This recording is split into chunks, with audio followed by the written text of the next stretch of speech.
la plus sexy de France, je pense. Mercredi, jour... Jour combien? A few moments later. Jour 16, purée. Qu'est-ce que vous allez me manquer après le 25? Nouveau jour, nouvelle vidéo du calendrier de l'Avent. Donc on y va, on perd pas de temps. Que vous vous en foutez de mes intros. Ce qui vous intéresse, c'est la vidéo. Aujourd'hui, c'est Tess Carter Jr. qui m'a donné le défi de faire une FAQ sur le passé. Alors je sais pas, vous voulez que des révélations sur ma vie. Nous allons le faire puisque je n'ai rien à cacher. Encore une fois, je promets de dire la vérité, rien que la vérité. Et aujourd'hui, tu vas recevoir un superbe cadeau puisque tu reçois le Berry Glow. C'est le masque de chez Glam Glow aux fruits rouges comme son nom l'indique. Il est hyper archi bien, en plus il est trop beau. J'espère que tu vas kiffer, donc merci beaucoup à Glam Glow. Et puis bah rendez-vous après le générique. Ya ya ya.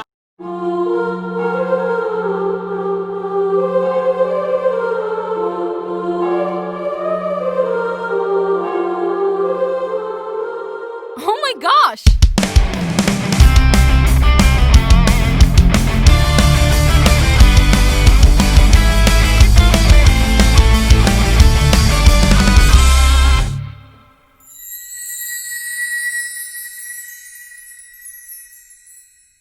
Bon, du coup, comme prévu, faut que j'arrête de dire bon du coup, donc je vais refaire cette intro, ce début de vidéo. Comme prévu, nous allons on va faire quoi? On va faire une FAQ sur le passé. J'ai déjà fait plein d'FAQ, mais on n'a jamais réellement parlé de mon passé. On pose toujours les mêmes questions. Est-ce que t'es célib? Quel âge tu as? Blablabla, blablabla. Parlons de choses sérieuses de mon passé, puisque vous avez pu voir dans mon test de pureté que j'étais une petite pétasse avant. Donc on va voir si vous avez posé les bonnes questions ou pas. Et nous allons y répondre sincèrement, si vous pensez que je mens. Première question. Quelles études as-tu fait et quels sont tes diplômes? Alors, diplôme, j'ai eu la médaille de la reine des gommettes en grande section de maternelle. Ça compte? Non, blague à part. J'ai eu le brevet, j'ai galère à l'avoir parce que je m'étais fait du coup virer de mon collège à l'époque du brevet. Ensuite, j'ai eu le bac avec mention assez bien, un bac ES, je pense qu'il faut souligner, voilà, la mention assez bien qui est, voilà, comme ça. Et ensuite, j'ai pas eu d'autres diplômes, j'ai juste validé les 2 premières années du droit. Du coup, j'ai fait en études supérieures du droit et j'ai l'impression que je suis un petit... Mais voilà, j'ai un DUG de droit et ça s'arrête là. Quel métier as-tu fait avant YouTube? Alors avant YouTube, si je dois vous lister tous les petits métiers que j'ai fait, on va pas s'en sortir, mais je vais le faire quand même. Pour commencer, j'ai fait le métier que je pense beaucoup de gens ont fait, j'ai été babysitter. D'ailleurs trop marrant, l'autre fois on était à Sephora et j'ai vu la petite fille que je regardais, du coup Nastia, si tu passes par là. Ça me fait trop plaisir de te voir. Ensuite, j'ai travaillé en tant que serveuse. En fait, j'ai fait une saison dans le sud avec mon ex. Je travaillais au JW Marriott. J'ai travaillé également chez Philippe Plein. J'ai également travaillé en boutique chez Saint Marina et chez Manfield à Lyon. J'ai travaillé en restauration chez Planète Sushi. J'ai travaillé dans les panneaux solaires. J'ai travaillé dans la voyance. Bah oui, mon plus gros travail que j'ai fait, c'est en boîte de night. Voilà, j'étais serveuse en boîte de nuit et voilà. Je travaillais dans les assurances vie ensuite. Je pense que le compte est bon. Ça fait beaucoup de métiers. C'est vrai, je suis passée par toutes les étapes. Heureusement qu'il y a YouTube parce que j'étais un peu du père dans ma vie, je savais pas trop quoi faire. Mais j'ai trouvé ma passion, l'essentiel. Mais tomber dessus comme ça un jour, je m'y attendais pas. Quel métier aurais-tu voulu faire avant YouTube? Alors en fait le problème c'est que si vous me demandez juste avant YouTube, le problème c'est que j'étais déjà plus dans mes études. Mais de base dans ma vie ce que je voulais faire c'est être avocate dans les propriétés intellectuelles, tout ce qui est brevet déposé, les contrefaçons etc. C'est dans ça que je voulais bosser. Et sinon juste avant YouTube ce que je voulais grave faire c'était de la télé-réalité. Voilà, on va être honnête. Mais du coup YouTube m'est tombé dessus et ça me va très bien. Comment as-tu commencé YouTube? Comment j'ai commencé YouTube? Je pense que vous le savez tous, j'ai commencé avec la vidéo de Johan Pape. La toute première vidéo que j'avais fait avec lui, c'était les filles pendant les règles. Et après, je crois qu'on avait fait Je apprends à parler russe. Et c'est là que vous avez commencé à bien m'aimer. Et là où ça a cartonné, c'est la vidéo du sac. Je sais pas si vous vous rappelez, mais c'était une vidéo super drôle. Et du coup, c'est vrai qu'après cette vidéo, vous avez été grave nombreux à dire en commentaire ouvre une chaîne YouTube, lance-toi. Moi, je connaissais même pas YouTube. À part de Johan, genre, je regardais même pas YouTube. C'était pas du tout mon délire. Moi, j'étais vraiment genre, je regardais que la télé-réalité. Et c'est vrai que du coup, vous avez été hyper nombreux. Je sais pas si les personnes qui m'ont réclamé à l'époque sont encore ici. Mais en tout cas, si c'est le cas, je vous en remercie parce que c'est grâce à vous un petit peu que j'en suis là aujourd'hui. Enfin, grâce à vous tous d'ailleurs. Il y avait ces commentaires, après j'avais mes potes qui me disaient bah en vrai t'as qu'à essayer, tu vois, t'as rien à perdre. Et au final j'ai essayé, j'ai fait ma première vidéo 24 faits sur moi et elle a grave cartonné, c'était un choc même pour moi. Et c'est comme ça que j'ai commencé YouTube. Et je trouve que bon ça n'a rien à voir, mais si je peux me permettre de vous donner un petit conseil, je trouve que le plus important sur YouTube de toute façon c'est d'être soi-même. Et je pense que c'est pour ça que ma personnalité entre guillemets elle a peut-être plu. À ce moment-là, c'est qu'il n'y avait pas tellement des filles comme moi. Voilà, je suis une fille un petit peu exceptionnelle. traditionnel. Il y avait beaucoup de meufs hypocrites en gros qui se donnaient un genre et moi je suis arrivée, tu vois, nature peinture. Pas trop nature peinture parce que je suis toute refaite et le maquillage, mais sinon nature peinture. Est-ce que tu t'es déjà disputé ou embrouillé avec tes patrons? Putain, mais plein de fois. Alors moi je vous explique, je suis un vrai scorpion, c'est-à-dire que quand ça va pas dans mon sens, je me suis déjà fait virer de plein de taf parce que je parlais mal. C'est-à-dire que moi, si tu vas pas dans mon sens, ça va pas. Et ça me fout la mort. Ça m'a beaucoup porté préjudice. J'étais très rebelle étant plus jeune. Mais je pense que je me suis calmée, assagie avec l'âge. Il était temps. J'ai quand même 27 berges. La vie en Russie, c'était comment? La vie en Russie. Alors, j'ai très peu de souvenirs. Parce que du coup, mes vrais souvenirs, j'ai commencé à me les créer quand j'avais 3 ans, quand je suis arrivée en France. Mais genre, il y a 2 trucs que je me souviens en fait. Ma phobie des chiens, elle est venue là. Parce qu'en gros, ma mère, elle bossait et mon père, il bossait. Et du coup, c'est mon frère qui me gardait. Et comme je le faisais chier, enfin genre j'avais 2 ans et demi, il voulait pas me parler quoi, il voulait que jouer à la play et du coup il me disait si tu me laisses pas tranquille, en gros les chiens ils vont venir te manger, t'attraper et tout, et du coup ma phobie des chiens elle est vraiment, enfin elle a commencé là. Et je me souviens d'un autre truc, genre à la maternelle on donnait un truc à manger à tout le monde, en gros le matin c'était comme ça et c'était kasha, je sais pas comment traduire en français, mais c'est vraiment genre dégueulasse. Ça a toujours été ma phobie. Et moi, j'étais la petite princesse de la maternelle. Mon père, il les avait tous mis à l'amende et j'avais du thé et des gâteaux. C'est les 2 trucs que je me souviens. C'est nul comme souvenir un peu. Je me rappelle qu'il y avait beaucoup de neige aussi et qu'il faisait froid. As-tu déjà été harcelée? Est-ce que j'ai déjà été harcelée? Si on parle de genre la primaire, l'école, le collège et tout, non, j'ai jamais vraiment été harcelée, j'ai jamais fait partie de la team des personnes qu'on harcelait et je faisais pas non plus partie de la team des personnes qui harcelaient parce que je suis clairement contre ça. On peut dire que par contre depuis que je suis sur YouTube j'ai beaucoup été dans la sauce et harcelée, mais après encore une fois moi c'est un truc où je me suis toujours tapée. Aujourd'hui ça m'atteint un petit peu plus mais j'essaye, enfin au quotidien, de m'en battre parce qu'en vrai c'est pas ces gens là, tu vois, ces gens là qui t'harcèlent, c'est eux les gens faibles en fait, parce qu'ils ont rien d'autre à faire dans leur vie et c'est pour ça que je me dis qu'en vrai faut pas se laisser abattre par les rageux, par les haters et tout. En gros fais ta route et plus tu vas les ignorer, plus ils vont se lasser de faire ça et du coup c'est comme ça que j'essaie de réagir, ou alors de réagir par l'humour, alors ça les énerve encore plus et c'est trop bien. C'est un peu l'arroseur arrosé. Je sais pas si ça se dit. Comment as-tu rencontré Laura? En fait, j'ai rencontré Alexia en première. On sortait beaucoup au First à l'époque. Et je crois que j'ai rencontré Laura soit au First, soit au McDo. J'avoue, c'est un truc cher bizarre de dire ça. Mais à Lyon, tous ceux qui sont de Lyon, ils savent un peu. Ils sont de ma génération. Tout le monde traînait au McDo Cordelier. Enfin, c'était trop bizarre. Je sais pas comment vous expliquer. On traînait tous au McDo Cordelier. Et du coup, soit je l'ai rencontré au McDo Cordelier, soit au First. Enfin, on a été copines, on a eu des disputes, on a re-été copines, on a re-eu des disputes. Jusqu'à on s'est encore disputé pour des meubles. Et là, on est recopines. Voilà. Pour combien de temps? Je ne sais pas. À quel âge as-tu ton premier copain? Est-ce que ça compte si j'ai embrassé un garçon à la maternelle? Je pense pas. Non. Bon. Mon premier vrai mec couple, j'avais, il me semble, 19 ans. As-tu déjà eu une relation toxique et comment t'en es-tu rendu compte? En fait, non, après, je veux pas dire que mon ex avec qui je suis restée 2 ans c'était une relation toxique parce que non, au final. Enfin, si.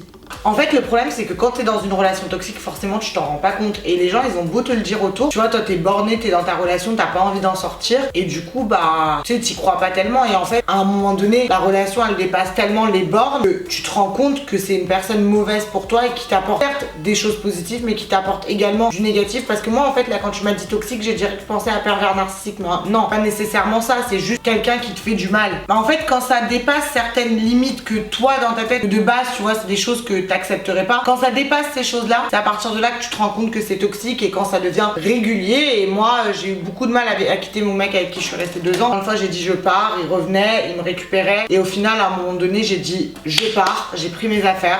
On habitait dans le sud et je suis partie. Alors certes, j'ai souffert, mais vaut mieux souffrir pendant un moment et aller mieux après que rester dans un truc où constamment t'es hyper malheureuse. Ça dit pas comment j'ai découvert que c'était toxique. Avec le temps, j'ai envie de dire. As-tu déjà eu le cœur brisé? Oui. Comment as-tu surmonté ça? Pourquoi t'as décidé que j'avais eu le cœur brisé? J'ai eu le cœur brisé. Bon, c'est pas la meilleure des solutions. Moi, déjà, pendant 1 mois, après cette rupture avec cette personne, j'étais restée clouée au lit. J'avais perdu 15 kilos. Je mangeais pas, je faisais que fumer des clopes. Genre, y a rien qui me rendait heureuse. Et au bout de genre 1 mois et demi, je me suis réveillée en fait un matin et je me suis dit, mais tu peux pas te laisser aller comme ça et être dans cette situation. Surtout que lui, il continuait à vivre sa vie et que du coup, j'avais appris qu'il habitait là avec la fille avec qui il m'avait trompée. Je me suis dit, voilà, reprends ta vie en main et j'ai été entourée par des gens qui m'ont fait fait beaucoup sortir en boîte, alors je sais que c'est pas la bonne solution. Ça m'a fait en fait oublier les boîtes de nuit, tout ça. Bon, alors là, si vous avez le cœur brisé aujourd'hui, ça reste un petit peu complexe vu que tout est fermé. Mais je pense que pour oublier, il faut faire autre chose et quelque chose qu'on kiffe. Moi, j'ai jamais utilisé un mec comme pansement ou quoi. J'avais essayé après avec un mec, mais ça avait pas, enfin, j'arrivais pas. Du coup, le mec, bah ça c'est fini, tu vois. Je pense qu'il faut pas prendre un mec comme pansement ou une meuf comme pansement. Il faut surtout faire des choses qui nous plaisent et qui nous font penser à autre chose et être super bien entouré, c'est très important. Il y a une question qui est assez pertinente. Tu es toujours avec Greg? Je pense qu'il se trompe de personne, je suis pas sûre. Écoute, je suis pas avec Bébéo et je n'ai jamais été avec lui, du coup bah je pense qu'il faudrait poser la question à Maëva, ma jume. Donc si tu passes par là, babe, si tu veux bien leur répondre, puisque moi je ne suis pas apte à répondre à cette question. Est-ce que tu regrettes d'avoir fréquenté ou fait confiance à certaines personnes? Je pense que dans la vie, il faut pas avoir des regrets. Tu vois, les choses, elles viennent sur ta route, c'est ton destin. Si ça doit se passer comme ça, c'est que ça devait se passer comme ça et tu grandis de chaque épreuve et de chaque chose que les gens te font. Après, si les gens ils t'utilisent, tu vois, c'est eux et leur conscience. Et moi, je crois beaucoup au karma. Donc je sais que la roue, elle tourne un jour ou l'autre. Alors oui, sur le coup, quand on me l'a fait à l'envers, j'ai le seum, tendance à insulter la personne. Mais en vrai, quand j'y réfléchis, en prenant de la maturité, je me suis rendu compte que ça sert à rien de regretter des relations, des personnes que tu as fréquentées. Je pense que voilà, il y a des preuves qu'on te met dans la vie, que t'en sortes grandi, et je pense qu'il faut tirer le positif et ne pas avoir des regrets de ces choses-là. Et de toute façon, la roue tourne. Si tu me l'as fait à l'envers et que tu te reconnais dans cette vidéo, qui que tu sois, sache que le karma s'occupera de toi. Moi, hein, mais le karma. Quelle chirurgie et ou médecine esthétique as-tu fait et en regrettes-tu certaines? Alors, en chirurgie, en tant que telle, j'ai fait une rhinoplastie et j'ai fait une réduction mammaire. Et moi, je plotte mes seins comme ça. Mais une réduction mammaire, donc j'en suis très contente de ces deux-là. Quoi que vous puissiez dire, moi, je suis très contente de ce que j'ai fait. Au niveau de la médecine esthétique, j'ai refait mes lèvres, je crois, 10 ou 11 fois. J'ai fait la jawline 3 fois, le menton une fois, j'ai fait les sillons 2 fois, c'est beaucoup déjà. J'ai fait le Fox Eyes et on va dire que c'est celui que je regrette parce que il a pas du tout tenu. En plus, je me suis évanouie, genre de douleur, c'était un choc. Quand on m'a piqué là au botox, genre je me suis évanouie. Donc je dirais que c'est celle que je regrette parce que de 1, je me suis évanouie comme une grosse conne. Voilà, tout le monde était choqué au cabinet. Et de 2, j'ai eu mal. Et de 3, ça a pas tenu. Donc c'est celle que je regretterais le plus. Et si vous vous attendiez à ce que je dise que je regrette mon nez, et bah c'est râpé puisque je l'adore. Est-ce que ta mère t'a déjà giflé? Putain, ma mère, c'est pas, elle m'a giflé quand j'étais petite. Mais des fois, elle m'attrapait par ma longue tignasse comme ça, elle me traînait par terre. Attendez, on va l'appeler. A few moments later. Bon, maman, pourquoi quand j'étais petite, tu vois, tu m'attrapais par mes beaux cheveux longs comme ça? Tu t'étais pas sage. Je me suis rattrapée aujourd'hui. Ah oui, j'ai oublié ça, je pense que tu as déjà 27 ans. Quand j'étais petite, j'étais un cauchemar. Non, pas cauchemar, mais. Je faisais des conneries, hein. Ah, oui, des bêtises. Je fumais des clopes, après mon frère, il lui racontait. Oui, il est rentré à la maison, je sais pas, toi, avec quel âge? 14 ans, 14 ans, je sais pas. Non, moins de 13, je crois. J'étais une petite conne. Mais non, t'es. princesse. Ouais. Voilà, mais en tout cas, elle m'a mis des gros gifles et après, elle m'attrapait par les cheveux comme ça, elle me traînait. Bah non. Si, c'est vrai. Arrête. Une fois en Russie, elle m'a traîné par les cheveux comme. Non, non, non. Et c'est pas vrai. C'est quoi? Elle me regarde quand elle dit non. Pourquoi t'assumes pas Non, à Moscou? Рубаши, это в жизни волосами вот так не так. В Москве? Да нет, больная, два года. Клянусь! Иди сюда. Нет, когда мы поехали в Москву, Кайгун. А что ты сделал? Je sais pas ce que. Tu m'as attrapé par les cheveux et tu m'as traîné. Да. Pas traîné, tu m'as bien attrapé comme ça. Elle est malade, hein, vraiment. Elle est des. T'es une grosse menteuse. T'es une menteuse. Là, elle vient de. Elle sait qu'elle l'a fait. Elle veut juste pas le dire devant vous. Ne fais pas ça. J'ai jamais fait ça. Что ты меня волосами так не поймала? За волосы могла? Voilà, Вот так я voilà. всё делала. Donc tu m'as attrapé par les cheveux. Fais bisous. Non. Quel rapport as-tu avec ce passé justement? C'est hyper profond en plus comment tu la poses. Encore une fois, je pense que ça revient au même point. Je regrette absolument rien de mon passé. Pour que je sois la personne que je suis aujourd'hui, j'ai dû passer par tout ça. Et je pense que c'est ce qui a fait de moi la super bonne personne que je suis aujourd'hui. Moi, je trouve que je suis un super méga gentil scorpion. Chaque chose de la vie font de toi ce que tu es aujourd'hui et faut rien regretter. tout simplement. As-tu l'impression d'avoir évolué en positif? Je pense que oui, j'ai évolué en positif. Même je trouve que depuis le début de ma chaîne, j'ai évolué en positif dans le sens où je pense qu'avec l'âge, en fait, tu mûris et tu grandis et tu te rends compte de certaines choses. Alors, il y en a beaucoup qui me disent oui, t'es beaucoup moins marrante qu'avant, etc. Je suis désolée, mais après aussi, il faut me comprendre. J'ai 27 ans, j'ai grandi. Oui, je fumais la chicha à l'époque où je vous faisais les vidéos. Aujourd'hui, plus forcément envie de me poser avec une chicha et j'ai peut-être envie de montrer une autre facette de moi que je vous ai jamais montré. Une personne qui est peut-être un petit peu plus sensible, un petit peu plus humaine que juste le côté rigolote, tu vois. Oui, je suis rigolote, je suis marrante. Mais je pense qu'aussi, des fois, faut être un petit peu plus sérieuse et dire ce qu'on pense. Dernière question. Voudrais-tu supprimer certaines choses de ton passé? Jamais, parce qu'encore une fois, tout ce qu'on fait, tout ce qu'on dit, ça fait de nous ce qu'on est aujourd'hui. Donc assumez tout ce que vous avez fait dans le passé et ne laissez personne douter de ce que vous êtes ou de ce que vous avez fait. Et je trouve que cette vidéo s'est beaucoup transformée en vidéo psychologique, wesh. En tout cas, merci Maître Moya. Voilà, je pense que vous connaissez tous Maître Moya, Astémaël de son petit nom Akmaël, l'abeille Peppa Pig pour les intimes. Très contente d'avoir fait cette vidéo. J'espère qu'elle vous a plu et que vous aurez pu apprendre plus de choses sur moi. Merci de m'avoir posé toutes ces belles questions et j'espère que ça pourra vous permettre de comprendre certaines choses, de comprendre aussi, il ne faut jamais rien regretter. Je pense que c'est le maître mot de cette vidéo. Et voilà, du coup je vous fais des bisous, love you et à demain pour une nouvelle vidéo du calendrier de l'Avent. Ya ya ya.